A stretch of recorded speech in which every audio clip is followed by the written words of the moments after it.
itu metabolisme? Nah, metabolisme adalah kegiatan yang berlangsung di dalam tubuh untuk mengolah zat yang diperoleh dari makanan agar dapat digunakan oleh sel. Melalui metabolisme, tubuh mampu mempertahankan keseimbangan fungsi sel, memperbaiki jaringan, serta mendukung pertumbuhan dan aktivitas sehari-hari. Adapun metabolisme energi. Metabolisme energi adalah bagian dari metabolisme yang berfungsi pada bagaimana tubuh memperoleh, menggunakan, dan mengatur energi. Energi ini digunakan untuk menjalankan berbagai fungsi penting seperti kontraksi otot, kerja organ, proses pembelahan sel, serta reaksi yang terjadi di dalam sel. Metabolisme energi memungkinkan tubuh menyesuaikan kebutuhan energi dengan kondisi yang sedang dialami, baik saat tubuh dalam keadaan istirahat maupun pada saat aktivitas berat. Dengan adanya metabolisme energi, tubuh dapat memastikan bahwa energi selalu tersedia dalam jumlah yang cukup sehingga proses kehidupan dapat berlangsung secara optimal. Topik yang kedua yaitu proses metabolisme energi. Proses metabolisme energi terbagi menjadi dua proses. Yang pertama yaitu anabolisme, yang kedua adalah katabolisme. Untuk yang pertama, kita bahas dulu mengenai anabolisme. Anabolisme adalah proses pembentukan molekul kompleks dari molekul-molekul sederhana. Ini terjadi ketika tubuh membangun komponen penting seperti protein, lemak, dan asam nukleat yang diperlukan untuk pertumbuhan dan pemeliharaan sel. Contoh dari proses anabolisme yaitu pembentukan protein dari asam amino. Proses ini memerlukan energi yang digunakan untuk mengikat asam amino menjadi rantai panjang yang membentuk protein. Yang kedua adalah proses katabolisme. Proses katabolisme ini adalah proses pemecahan molekul besar menjadi molekul sederhana atau kecil untuk menghasilkan energi. Proses ini menghasilkan ATP atau adenosin trifosfat yang merupakan bentuk energi yang digunakan oleh tubuh untuk menjalankan berbagai fungsinya. Contoh dari proses katabolisme adalah pemecahan glukosa dalam proses glikolisis yang menghasilkan energi dalam bentuk ATP. Proses ini berlangsung di dalam sel dan sangat penting untuk memberikan energi yang dibutuhkan untuk aktivitas seluler. Baik, selanjutnya yaitu sumber energi. Sumber energi bagi tubuh berasal dari zat gizi yang diperoleh melalui makanan, yaitu yang pertama karbohidrat, yang kedua lemak, dan yang ketiga yaitu protein. Untuk karbohidrat menjadi sumber energi utama karena dapat diperoleh dengan cepat oleh tubuh menjadi glukosa. Glukosa selanjutnya digunakan oleh sel sebagai bahan bakar utama untuk menghasilkan energi yang dibutuhkan dalam berbagai aktivitas, baik aktivitas fisik maupun proses yang berlangsung di dalam sel. Contohnya yaitu gandum. Yang kedua yaitu lemak. Lemak berperan sebagai cadangan energi karena dapat menyimpan energi dalam jumlah besar di dalam jaringan tubuh. Ketika asupan energi dari karbohidrat berkurang atau kebutuhan energi meningkat, lemak akan diuraikan dan digunakan untuk menghasilkan energi secara bertahap. Contohnya kayak keju, daging, yang kayak gitu. Terus yang selanjutnya protein. Protein pada umumnya digunakan untuk pembentukan dan perbaikan jaringan tubuh. Namun, ketika tubuh kekurangan karbohidrat, protein akan diuraikan menjadi asam amino yang dimanfaatkan sebagai sumber energi alternatif. Nah, pemanfaatan protein sebagai energi biasanya terjadi pada kondisi tertentu, seperti puasa atau sedang kelaparan. Nah, untuk protein itu contohnya kayak susu, telur, seperti itu. Pada topik yang keempat, saya akan menjelaskan mengenai proses pencernaan dan absorpsi energi. Pencernaan adalah proses pemecahan makanan secara mekanik dan kimiawi menjadi zat yang lebih sederhana agar dapat diserap oleh tubuh dan digunakan sebagai sumber energi, pertumbuhan, serta perbaikan jaringan. Proses pencernaan ini dimulai dari mulut, di mana makanan dikunyah dan dicampurkan dengan air liur yang mengandung enzim amilase untuk memecahkan karbohidrat. Selanjutnya, makanan masuk ke esofagus dan didorong ke lambung melalui gerakan peristaltik. Di lambung, makanan dicerna secara mekanik dan kimiawi oleh asam lambung serta enzim pepsin untuk memecah karbohidrat, sehingga terbentuk bubur makanan atau yang disebut sebagai kimus. Kimus kemudian masuk ke usus halus yang merupakan tempat utama pencernaan dan penyerapan zat gizi. Usus halus, enzim dari pankreas dan empedu dari hati membantu memecah karbohidrat, protein, dan lemak menjadi molekul sederhana yang dapat diserap. Sisa makanan yang tidak dicerna diteruskan ke usus besar, tempat penyerapan air, dan pembentukan feses. Terakhir, feses disimpan di rektum dan dikeluarkan melalui anus. Pada proses selanjutnya, saya akan menjelaskan mengenai absorpsi energi. Absorpsi adalah proses penyerapan zat gizi hasil pencernaan dari saluran pencernaan ke dalam peredaran darah atau sistem limfa, sehingga zat tersebut dapat digunakan oleh tubuh sebagai sumber energi, bahan pembangun, dan pengatur fungsi tubuh. Absorpsi terutama terjadi di usus halus melalui sel epitel usus. Pada sisi apikal menghadap lumen usus, glukosa masuk ke dalam sel bersama ion natrium atau Na+ melalui kontransporter Na+ atau glukosa simpod. Proses ini terjadi karena perbedaan konsentrasi Na+, di mana Na+ lebih tinggi di lumen usus dibandingkan di dalam sel. Perbedaan ini dipertahankan oleh pompa Na+ di sisi basolateral yang memompa Na+ keluar sel dan K+ masuk menggunakan energi ATP. Setelah bersama di dalam sel, konsentrasi glukosa menjadi lebih tinggi sehingga glukosa keluar menuju darah melalui saluran glukosa atau GLUT secara difusi terfasilitasi. Sementara itu, air atau H2O ikut diserap secara osmosis melalui kuaporin mengikuti pergerakan zat terlarut.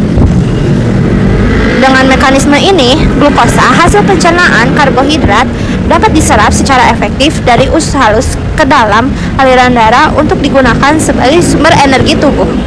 Selanjutnya, pada topik yang kelima, saya akan menjelaskan apa itu glikolisis dan bagaimana tahapan prosesnya. Glikolisis adalah proses pemecahan glukosa untuk menghasilkan energi. Mekanisme reaksi glikolisis berlangsung melalui serangkaian reaksi enzimatik yang terjadi di sitoplasma sel. Terdapat beberapa tahapan dalam proses glikolisis. Yang pertama, proses glikolisis diawali dengan fosforilasasi glukosa menjadi glukosa 6-fosfat oleh enzim heksokinase dengan menggunakan satu molekul ATP. Reaksi ini berfungsi mengaktifkan glukosa sekaligus mencegah keluarnya glukosa dari sel. Selanjutnya, glukosa 6-fosfat mengalami perubahan struktur menjadi fruktosa 6-fosfat melalui reaksi isomerisasi yang dikatalisis oleh enzim fosfoglukosa isomerase. Fruktosa 6-fosfat ini kemudian mengalami fosforilasasi kedua menjadi fruktosa 1,6 bifosfat oleh enzim fosfofruktokinase 1. Reaksi ini memerlukan satu molekul ATP dan merupakan tahap penting dalam pengaturan laju glikolisis karena sifatnya yang irreversibel atau tidak dapat kembali lagi. Selanjutnya, fruktosa 1,6 bifosfat yang terbentuk ini dipecah oleh enzim aldolase menjadi dua senyawa 3 karbon, yaitu dihidroksiaseton fosfat dan gliseraldehida 3 fosfat.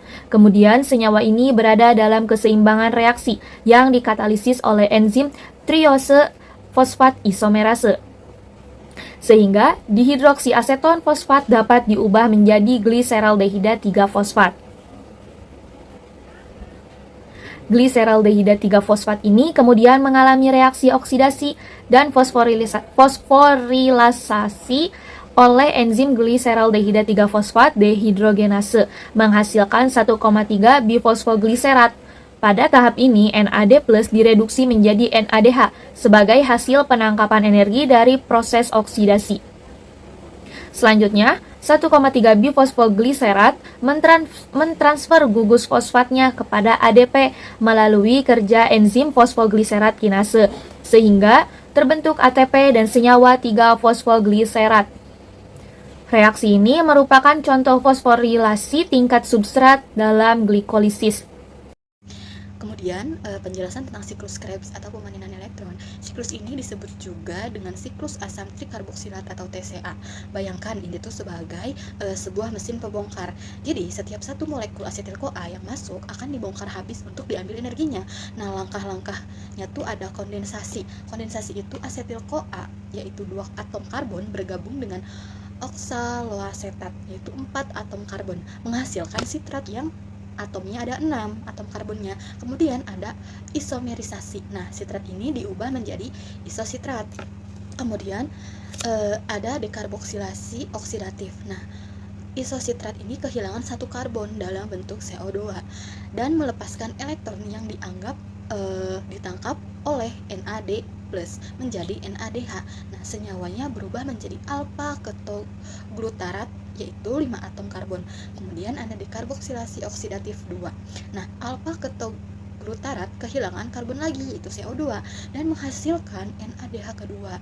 Nah, senyawa ini menjadi suksinil-CoA yaitu 4 atom karbon. Dan ada juga fosforilasi tingkat substrat. Nah, ikatan CoA ini terputus dan energinya yang dilepas digunakan untuk membentuk ATP atau GTP. Senyawanya menjadi suksinat. Lalu ada oksidasi 3. Suksinat dioksidasi menjadi fumarat, elektron ditangkap oleh FAD menjadi FADH2. Nah, hidrasi ini menambahkan air H2O mengubah fumarat menjadi malat. Kemudian ada oksidasi 4 atau regenerasi. Malat dioksidasi kembali menjadi oksaloasetat menghasilkan NADH terakhir. Nah, siklus ini pun siap dimulai kembali. Kemudian ada penjelasan tentang rantai transport elektron atau pabrik ATP. Nah, jika siklus Krebs itu pengumpulan bahan bakar, maka rantai transport elektron ini pembangkit listriknya. Nah, proses ini terjadi di membran dalam mitokondria yang berlekuk-lekuk. Mekanisme kerja kompleks proteinnya itu diantaranya ada kompleks 1, NADH dihidrogenase. Nah, ini tuh menerima elektron dari NADH. Saat elektron lewat, kompleks ini memompa proton keluar ke ruangan antar membran. Kemudian ada kompleks 2. Kompleks 2 ini suksinat dehidrogenase, yaitu menerima elektron dari FADH2 karena posisinya ia tidak memompa proton. Itulah alasannya mengapa FADH2 menghasilkan lebih sedikit energi dibandingkan NADH. Kemudian ada kompleks 3 dan 4. Nah, elektron ini terus mengalir melalui kurir, yaitu ubiquinon dan sitokrom C.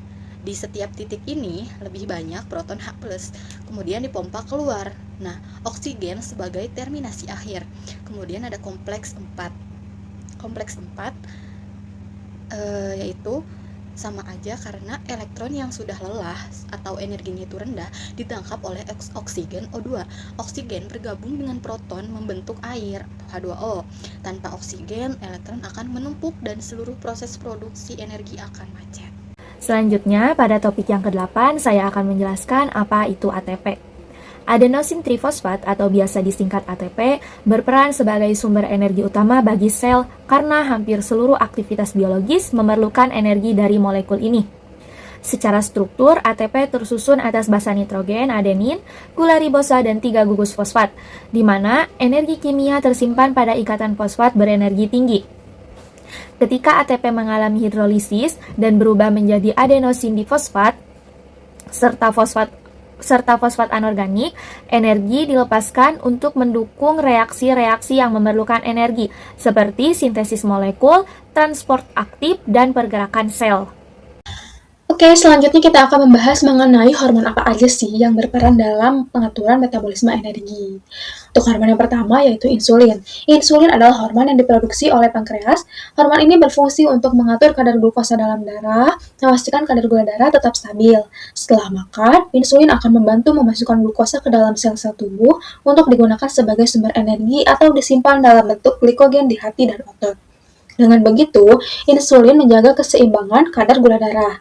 Yang kedua yaitu adalah glukagon. Glukagon diproduksi juga oleh pankreas, namun berfungsi dengan cara yang berlawanan dengan insulin.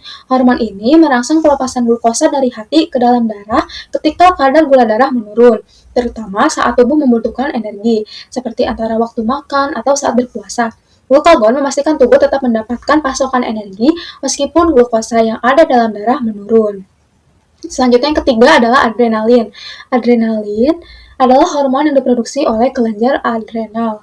Hormon ini berperan dalam respon tubuh terhadap stres atau kondisi darurat. Adrenalin meningkatkan pemecahan glukosa dan lemak menjadi energi yang dapat digunakan dengan cepat oleh tubuh dalam situasi stres. Misalnya, ketika kita berada dalam kondisi berbahaya atau membutuhkan reaksi cepat, hormon ini membantu tubuh untuk bereaksi lebih cepat dan meningkatkan kemampuan tubuh untuk bertahan hidup. Pada topik saya akan menjelaskan mengenai metabolisme energi dalam olahraga. Metabolisme energi dalam olahraga adalah proses pembentukan dan penggunaan energi oleh tubuh untuk mendukung aktivitas fisik. Sistem energi dalam olahraga ini terdiri dari 3 sistem utama yang bekerja sesuai dengan intensitas dan durasi aktivitas. Pada aktivitas sangat singkat dan intensitas yang tinggi, tubuh menggunakan sistem ATP-PC yang menghasilkan energi yang sangat cepat tanpa oksigen, tetapi hanya bertahan sekitar 3 hingga 10 detik, seperti pada sprint dan angkat beban.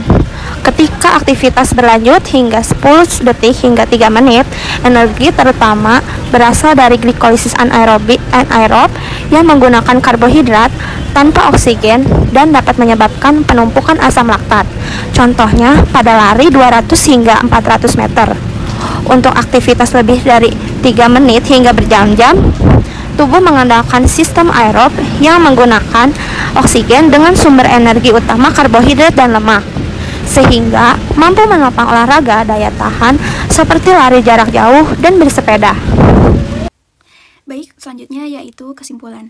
Yang pertama yaitu metabolisme energi merupakan bagian dari metabolisme yang mengatur pemanfaatan energi agar sel dan organ tubuh dapat menjalankan fungsi secara optimal. Dan yang kedua yaitu metabolisme energi terdiri dari proses anabolisme dan katabolisme yang saling berkaitan membentuk, memecah dan menghasilkan energi bagi tubuh.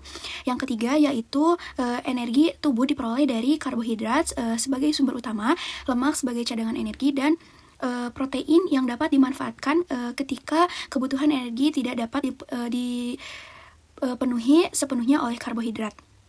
Selanjutnya yang keempat yaitu pencernaan dan absorpsi adalah proses pemecahan makanan menjadi zat gizi sederhana dan penyerapan zat gizi tersebut ke dalam darah agar dapat digunakan tubuh sebagai sumber energi.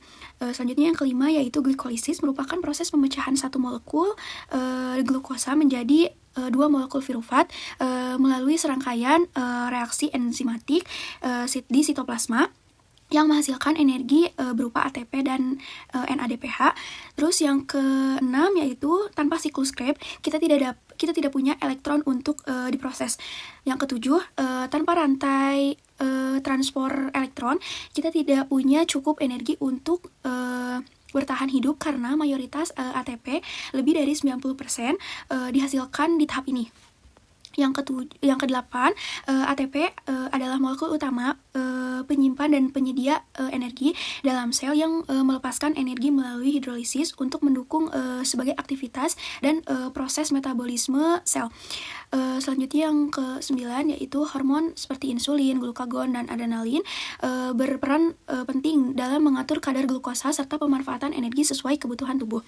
Selanjutnya yang terakhir yaitu sistem energi. Sistem energi dalam olahraga berfungsi mengubah zat gizi menjadi ATP untuk aktivitas fisik melalui sistem ATP, PC, anaerob, dan aerob sesuai intensitas serta durasi olahraga.